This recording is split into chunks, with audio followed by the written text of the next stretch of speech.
আমাদের ছাত্রছাত্রী ভাই বোনেরা তারা যদি মনে করে যে এই দেশব্যাপী ইন্টারনেটের সেবা ব্যাহত হওয়ার জন্য কেউ দায়ী, তাহলে সেই দায়ী আমি দায়িত্বপ্রাপ্ত ডাক এবং টেলিযোগাযোগ তথ্য প্রযুক্তি প্রতিমন্ত্রী হিসেবে সারা দেশব্যাপী ইন্টারনেট সেবা ব্যাহত হওয়ার জন্য এই দায় এবং দায়িত্ব আমার, এবং সেই দায়িত্ব সঠিকভাবে পালনে ব্যর্থ হওয়ার জন্য যদি কারো শাস্তি হয় সেটা হওয়া উচিত আমার তরুণ প্রজন্মের কাছে যদি আমার কোনো ভুল ত্রুটি হয়ে থাকে আমি করজোড়ে প্রকাশ্যে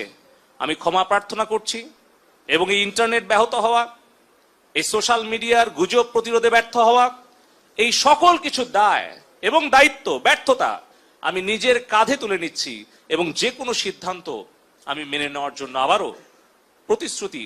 আমি সকলের সামনে দিচ্ছি।